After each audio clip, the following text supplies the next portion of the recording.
Hello, good morning. Khi tôi đem mes đó skincare channel là chụp cái bu cái chú. Ôi cái thầu chia tắc tắc cái này cho nên cái một na dress này, cái này thang là một na dress xong rồi cái thầu tóc bạc khoa lung bốc xia. Morning skincare còn tí cái đùa, chú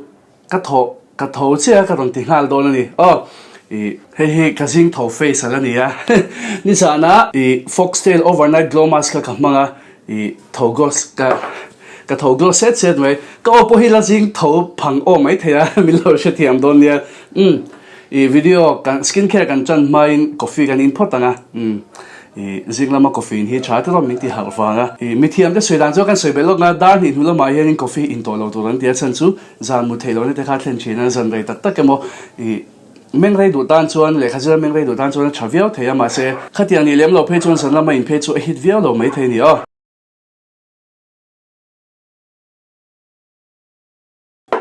tôi na mai kan phi ma sabe ranga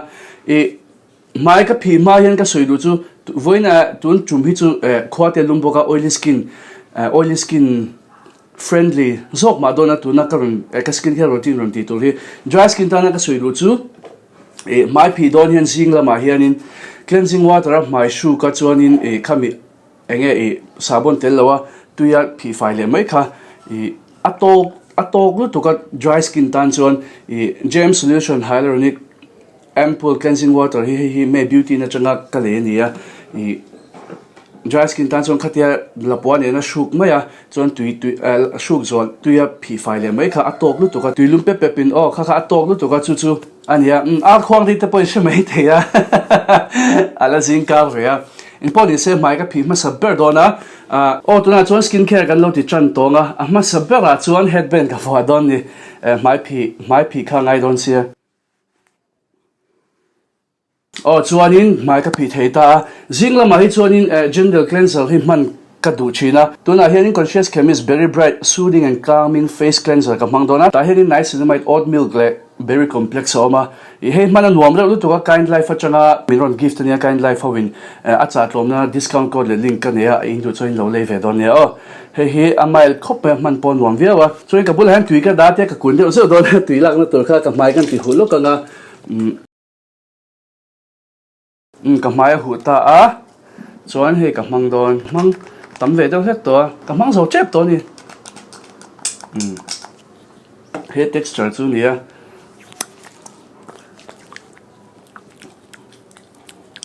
dry skin oily skin engang po ni la face wash strong le lutuk mai ti ro rup theng kha a thaber chuang lawa kha a hlo om lutuk zo ka ni dry oily skin tan pon 10 minute khat vel kan noyanga mai kan massage pa ni me mai phi hian mo kan mit area hi noi vat lo turania noi tel vat lo turania chan chu kan mit area hi choni eye cream te ba kan hoi lo moisturizer te ba kan hoi vak lo chuang chuan zan lama phei chuan tero chun lama chuan makeup te po kan hnoi thei thawa zing lama chuan mai sabon nen shim shim mi chuan zan lama po ni thawang face wash na kan phi don chuan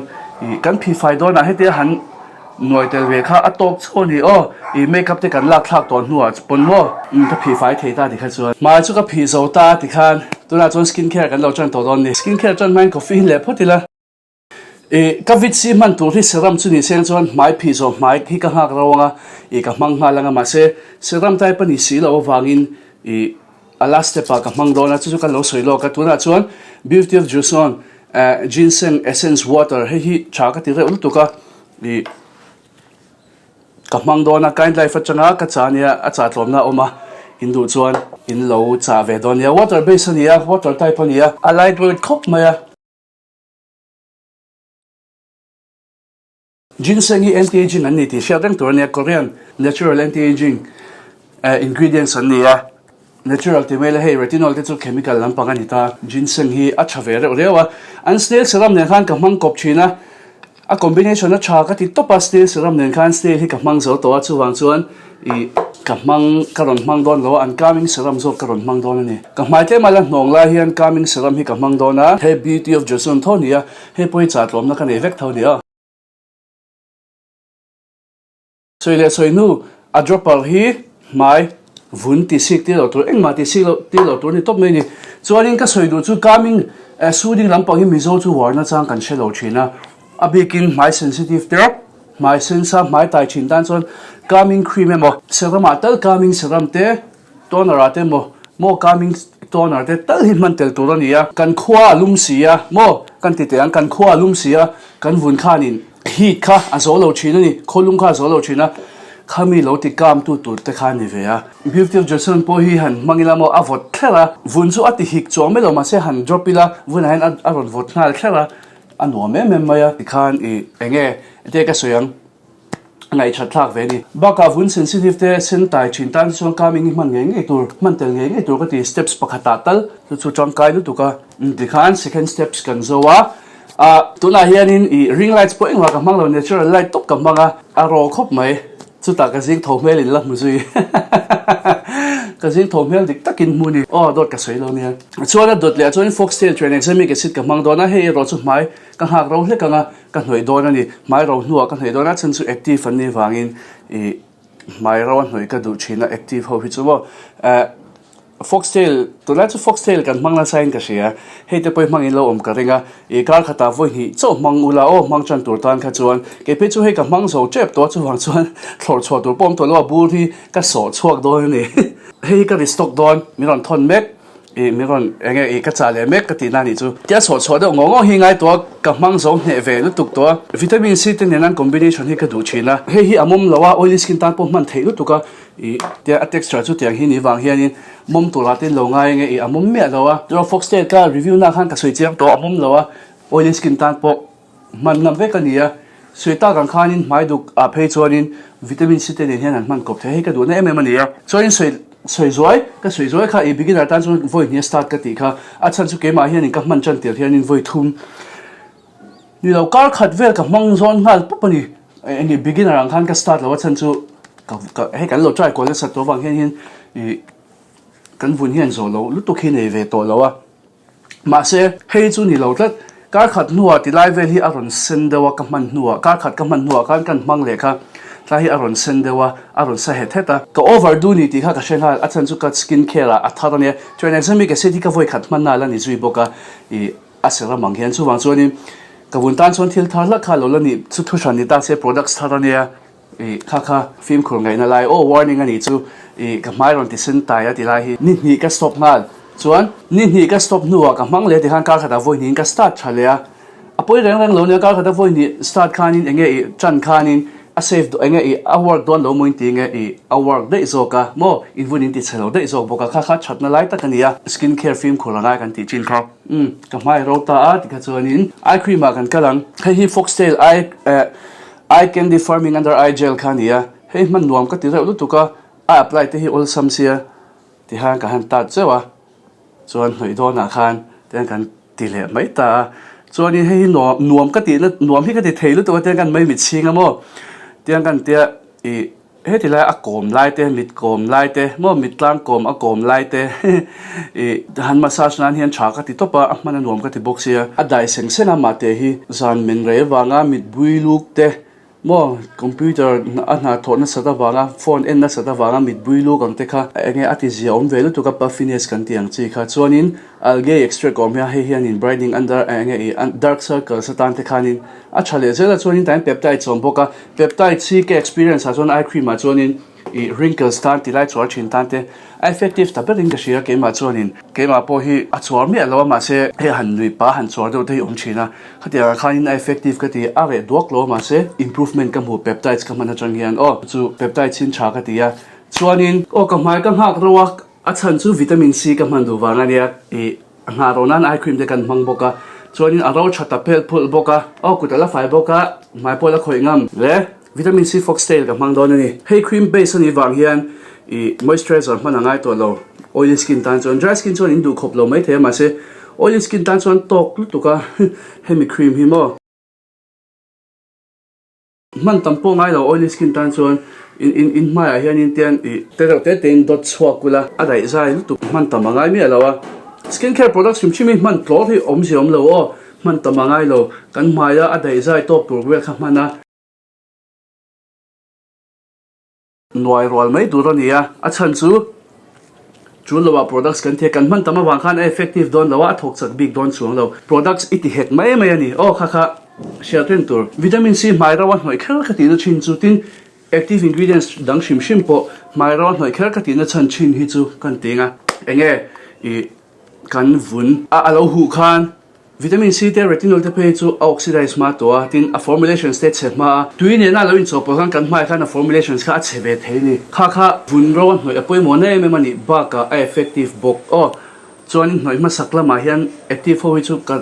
ka mang china ke ma big chuanin midang chia pia lowin thil dang chia pia ma in ka mang china ti khan cream base ka zowa moisturizer nge me ma thika ni lo wangin minute nga vel zo ka hak dona moisturizer kan man chuan minute nga changa minute som ha zel tur ni dry skin ho kha moisturizer man chuan sunscreen man ngal pop lo tur ni ein blending te ein settle mo ein ready chung kha ha ve tur minute kha pek ve ngai ni kan vun kha tongpong noi ngal pop lo tur chuanin borok te lo wap tu ka oily skin tan chuanin hyaluronic acid te poi man angai lo in ma mo lo kan ti to page borok wap lai hi chuan chuwang chuan dry skin bo khen hyaluronic acid chu borok wap a hianin a benefits mo a in chorna sadon borok wapa borok nong atama kha hyaluronic acid chuan lo la lut char atro chu a chatna mania hyaluronic dry skin tan chuan vun kha ro man don lo mo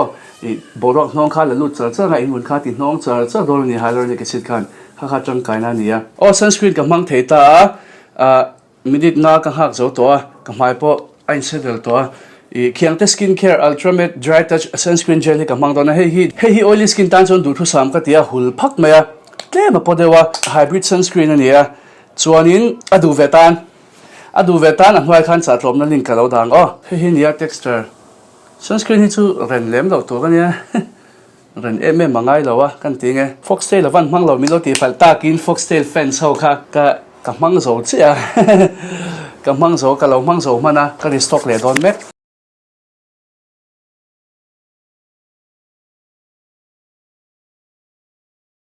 kyang te mana nom ka tin chu noi rol te hi nom lu tu ka mo ti kha ani de da kan noi zo de ra chuanin tun chu wa chuanin sunscreen primer le CC cream ka ron mang tel don ani sunscreen ka mana changa minute nga ka ha ka chuanin sunscreen primer le CC cream ka ron mang don ni nga ve de thingai china ein blending chungte chuwang chuanin tlema hun kha ngai ve deuh china hun pe kha ngai ve deuh china in siam don chuan jing chuak chi kal chuak chi ni chuan in siam ma ngai ti na ni chu chuan oily skin kan tia tuna ka skin care ron ti chu for all skin types tho ania normal skin te combination skin pon in man changkai ka renga dry skin point in man changkai the turin ka ron soitel zela a man dan turte le a bel turte mo khatiang khanin dry skin ta chuan toner man zin te kha poi mo atro serum zo voi khat man le a chuanin serum dang man le a tro hyaluronic acid te mana hyaluronic acid man zo a toner man te hi chalu tuka sancho tui hu a form kan ti kha chuan khatiang kha va bel cha kha cha chuanin moisturizer hnoi ma toner hi man nge tur ni mai hu lai khan mo dry skin tan chuan kha a benefits atamo a chatna kha tam le zolani minute nga tling ta hi foxtail hemi hi a lab sample ania abur tak ala ni lawa hi test tura mi ron pe kania shade 2 ma foxtail sunscreen primer ania da starlit antinge ya and sunscreen primer hi SPF 50 broad spectrum ania chuanin primer ani ngala hi anal pela primer ang ani awang hianin anal de pela chuanin requil sun CC cream hi primer a hianin a thik hret ta chuwang chuanin primer chunga ka ron mang don ni CC cream ani boka hi chu primer chunga ka manganga requil hi ka du dun topa ente pani hi kina kala ron compare an sunscreen bi ka hi mo primer le CC cream hi du than tur hi awang dun topa an combination hi ka du boka hi requil a hianin shade pali oma foxtail a hianin pani om thunga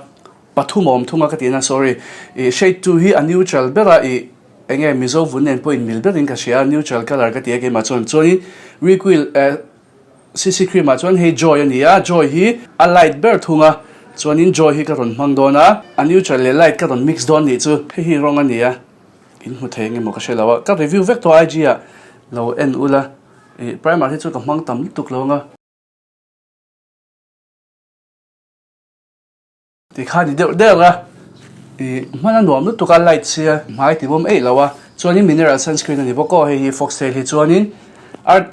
chuanin requil po hi ni tho vun hi an ti lang nal topa chuanin requil sun CC cream ka mang chun jom vele halang requil sun CC cream ka mang chun jom vele hal dona sunscreen an huai mang to lo po hianin sunscreen amount zat e timbe sunscreen man tur zat ta in man ngam kha chuan abikin me chetan tlemat polam te kan lo do deuh thina khatiang in man ngam kha chuan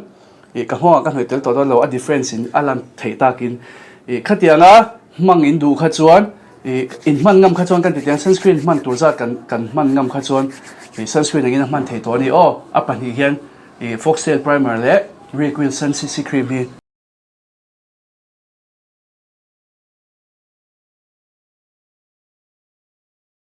da thla ga en pa ti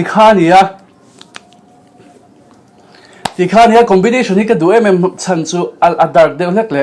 ya neutral deuh hlek le tlama light deuh nia vunronga tinal topa e minti lang glow tho boxia chu ka du na ania tha ka ti topa moi no ti ve ka ringa nali no ti ve ka ringa chuanin tunchu ma chuanin o khati zong kha morning skin care ania night time skin care kan lo en chun zong vele halan o to ya chon night time skin care routine kan ti lo hun ta e chuna ni leng ten kan lo choga sunscreen te kan lo reapply ya makeup te kan lo touch up patilo kha wang khanin zanla mai chon double cleanse nge cha ka ti ya tin kan double cleanse hianin sunscreen cho kan man pon angai lo te kan ti china chen kha chuanin ma se ke chuanin a cha ka ti tho mai p5 lu khi om lawa kan mai fi chat na na chon products po kha lu chadona te ro chu wang chuanin mai p5 hi ka ngai poi mo sunscreen kan lo man ba ka pon chok chi kan ni phe chuan i pon bo ro khu te hi mai hianin a kai mai em ya bo ro bal te ro i angap i hanin khoi ulamo in ngap deuh chet mayang tlai lama hi chuan chuwang chuanin khang song song ti fai thatu kha chu double cleanse kha ni chuwang chuanin kan lo double cleanse an tu chuma chuanin cleansing oil te cleansing balm te ka ron hmang don lawa cleansing water i gem solution kha ka ron hmang dona tian lapua hetia press mai tu ne lapua ka hmanga tian ka shumai don ani tilama hen dar thala go ma kai in se dona chuan kan mai kan ti zo kan honga local thavele ang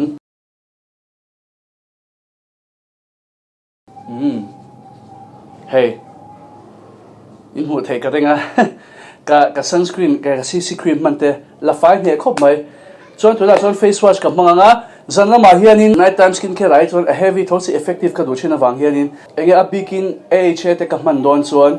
i salicylic acid hi ka mang do chin cleanser a hianin a chan chu kan por certify cha salicylic acid chuan tiro kan por certify cha chuan adota AHA te han mang che taila vuna khana lu thabik ta kha a benefits venia kaduna mani boka ka mang don ni foxtail acne cleanser salicylic acid face wash ka mang dona for oily and acne prone skin and dry skin tan chuan ani che alaw ni chu oh imponi save in mai bo chuan in mang thei thawa jinglu tuk lawin ka mai ka ti hu lenga chuan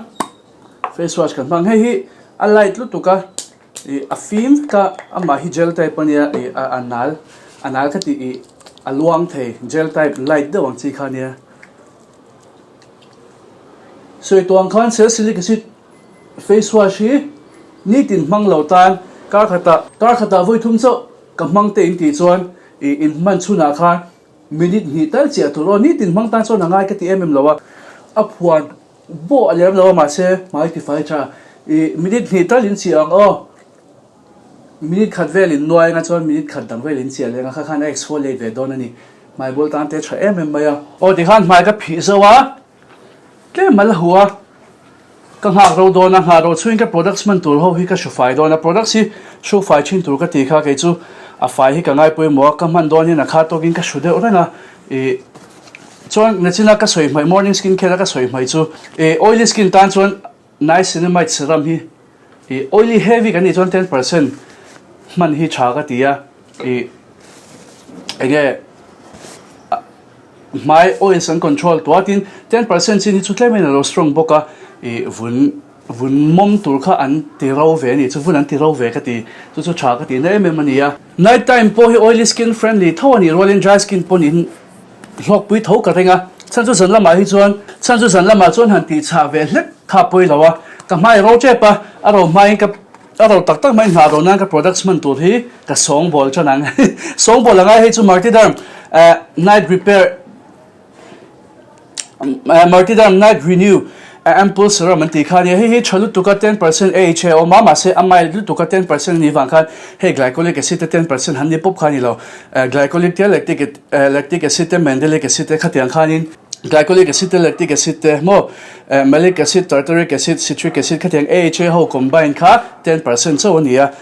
atam u chuang lo pakhat kha sang deuh ang kha lo ingredients pakhat sang deuh ang kha ni chuang lo a chuanin hei panga oma hei 2 ml chawnia an ti dana chuanin voi hi man tur ania hemi pakhat hi ma se ke chon san thum te san li te kamanga voi hi man tur an ti na chan chu 48 hours chunga man zo tur an tia chu effective dan ber an tia ma se voi li man pon effective thawa chan chu an bur hi oxidize thailo vitamin C pon ne a tha ka ti top hemi te brand simo kan soi zaw lo ka tui top hemi te brand soi hi chon a chan chu an packaging hi chalu tu ka oxidize thailo hi ka du topa chuanin ege oxidize thailo pia lama kan tinge hetian products chen kha chu bur khata om to patiro kan lo mang lo wanga alo che theya ma khan chan chu airtel lo lu china khatiang khan ni ma se he chu products pat hemi pakhati man ga adangi da wang po hen adang hi chu lo la tharang dona I hon miao lo wangin ala tharang don tina ni chu ka du ne me mania chon hi sports vela te mai duktan po tha ka tia kamai bol duka hen tla hen kamanga tla hemi hi improvement ka huwa ala re chuang lo ma se improvement ka huni chu ka du ne me mania ni ma ka son tina ni chu adal chuanin alang sa lu tuk to lo mai thei chuanin hi tiang hi bomb ni oma bur so mo mani chu mo bomb khata hian hi bomb mani ya Sublime Life atanga ka cha ni ya anhwai khan discount code le links ka lo danga sang khat sa sari somnga manani ya chuanin discount code ni chon sang khat za nga velin le thei mai thei chu tiang vel chu ni ya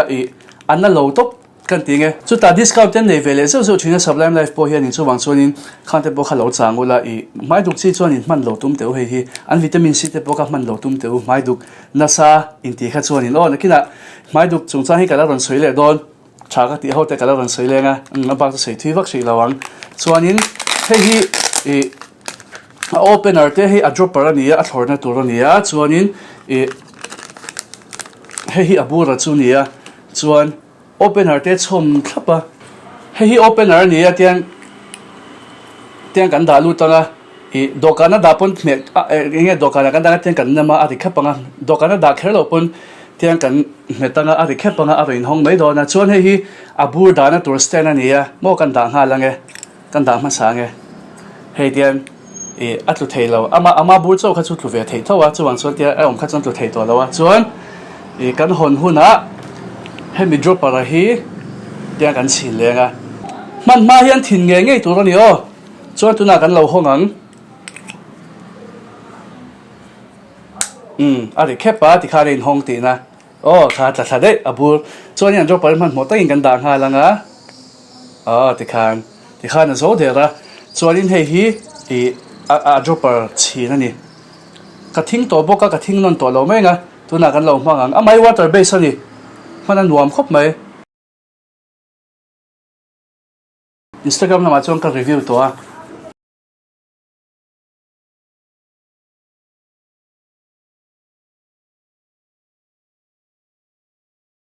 khan mai a khati song khan mai har lo khop mai to all sam top chuanin man zo kan chil le mai ati khan nak tu sana te ti khan atu le zan te thleng khan lam man ve thei ri chuanin mai te lo ro ta boka toner ka mang le dona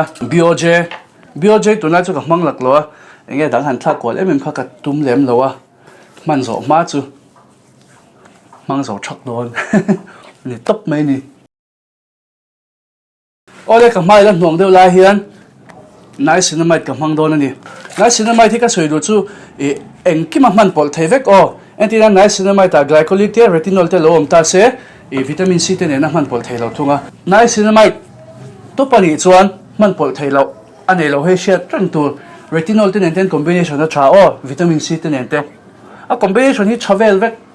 niacinamide hi chuma overall ve mai bol nan huan tha mai bol ta na chapo kha tiang khan in overall vela chuanin tuna ka ron mani well ani ya hemi te brands ka du na chu an size hi lian tha to chuang si lo he te hi 120 ml niacinamide serum ania chuanin zakwa sum ko pa ko ania discount nei le zo chin le nga la acha tlom chu ka nei che lo ma se an mani website chu ka lo dalang shimang products dang pon nei nuala ilom man ve du takin a hlok lu to kan tha tho sia 10% nai cinematic tu na mi kha chuanin 10% ro chuan he chuan min ti dry lem lo to pa chan chu aloe vera oma chuanin enge xanthan gum te chu bai ba ka hydrating ingredients te kha om ve ni mo chu wang chuanin min ti ro rup lowa vun kha ti ka ma ka du na em ania chuanin ka mai ka ti hu lenga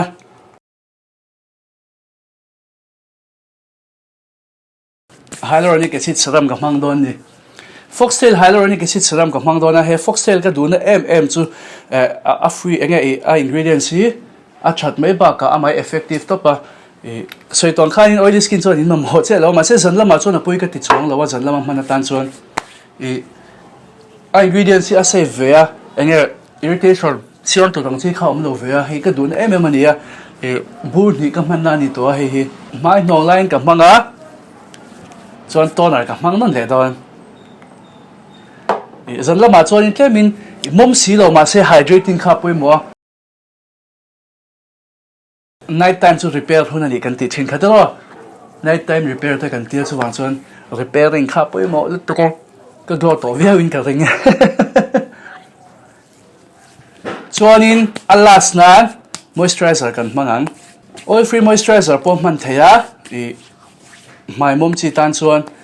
in serama cream base kan man chuan alaste pa mangila kha moisturizer ena man theya tun chu mai ro chuan foxtail dewy moisturizer he ka mang don he chu thick ve de le ka oily skin chuan in amom min ti karing de mai theya ani lo pon in skin care ti cha lawa moisturizer chu in man tu chuan he chu poi ka ti chuang lawa ange chu tianga mom hluam kha ni lo tin he ka du na chu a save to ka for sensitive in tia aloe vera om lo ba ka ceramides tak nial po om lawa ceramides hian in a bikin oily skin a mai bol te siam ve de thei a cha ve to ceramides chu lo heavy to chu wang chuan in mai bol te kha siam re theya ceramides o me lawa ta hian in ingredients po tam em lawa man nuam to pa safe to pa chu ka du na em ania he dewy moisturizer hi mo rich moisturizer an tia aburang te hi foxtail aburang te hi skin barrier chak lo tan te oily dehydrated te chuan in du viau ka renga in combination to dry ten pon in du ka renga dry skin chu chang sa ni ta oily skin te ma in du heavy do tan po zan lama chuan mo kha man ve theya hang an zo ta te ra ti khan jinga tho grow che ka ma bak to vunin ankle chat pe chuan effective don skin care te kan ti regua mo enge tai mata kan ti chang pe kha a hlok ani achang kai zanlama AHA BHA te mo retinol te kan man hian zinga chhun lama ani chu sunscreen man thatangai tu ka zingin tho hlima in kal chhuak hal te ni phei chuanin sunscreen hnoi ula chuanin ni sign dong hal chuan ti te ni sa in dong hal don chuan mai phiula sunscreen hnoi ro chuanin hoi top ro mai ro line no mai ro nuan hoi top ula chuanin enge office kal toilet chhuak tak don lo ni chuan mai kha phi non le mai ula chuanin office kal dona in siam khan full skin care chu mo full routine kha iti to mai don ya achan chu AHA BHA te retinol te kan man hianin kan vun khan sala ka no china min en thu ma bik china ni chu sun damage te kha ma a repair na tur ni dang chi khanin kan man enge kan ven chat le silo chuan kan vun kha apoi theilu tuka chuwang chuanin zanlama kha tiang enge a repair chi kan man chuan chunlama sunscreen man chata reapply te po war tur ani apoi mo achangkai chu chuin lo sharang don nia video hi siam tu hi ril ro hen om tam veng renga kala in siam sung hi har ve in dai te har ve exfoliator man dan te po hi ron tilan ka duatin Requil versus foxtail sunscreen rong nei khamo khatiang te po don ti ga dotin adang dan te po hi la om chawa ti tur hi la tam ve a ma se min support na kha ka mamwa ka videos te khongai milo en saksham sham chinula chuanin ilo chang kai pui lo hlo pui chuan milo subscribe pa milo like ka milo share sak to